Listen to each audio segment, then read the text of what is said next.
Why do so many news anchors sound alike? No matter which channel you tune into or what local broadcast you receive, news anchors share one common trait beyond professional attire and perfect hair. They tend to sound exactly the same, from their cadence to enunciation to a completely curious lack of a regional accent. How does that happen? Broadcasters didn't always sound so geographically neutral. In the early part of the 20th century, many radio personalities and performers adopted what was known as a mid-Atlantic accent, or a blend of mannered British and the East Coast dialect of the United States. This polished, proper method of speaking was popular in Hollywood movies of the 1930s and on radio because it signaled some kind of upper-class education and erudition. Thanks to America's infatuation with England, sounding even vaguely British made people sound intelligent.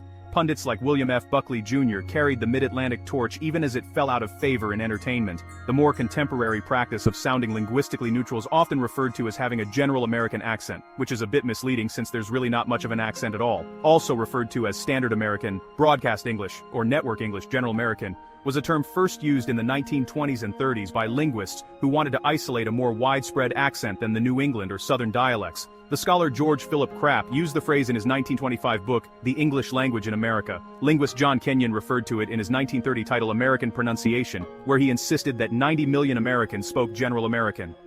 As the century wore on, a wider range of regional accents were recognized, and it became almost impossible to generalize between New England, Southern, and General American.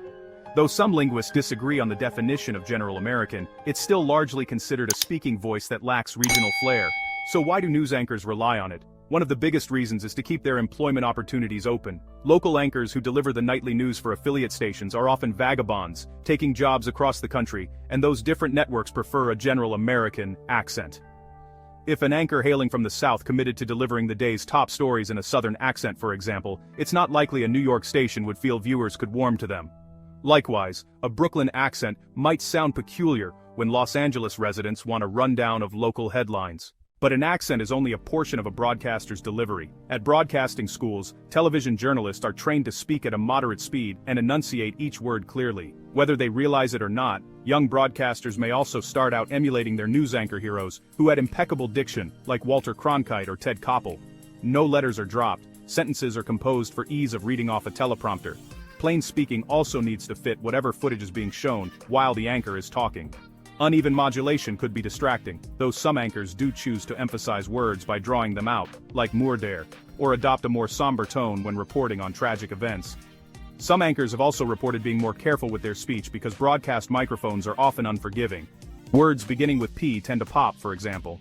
Broadcasting school drills out the kind of casual and conversational voice that doesn't translate well to a newscast. Of course, some linguists believe there's no such thing as being totally free of an accent. A Southerner trying to remove any trace of a drawl is going to sound different than someone from New England attempting to do the same. We may not notice simply because humans aren't that great at recognizing more subtle accents, especially our own. Broadcasters may sound alike in large part because they all enunciate and attempt to achieve articulatory precision. Few anchors will say dubia, they will say double U, but that occasional dubia is what makes speech patterns sound different.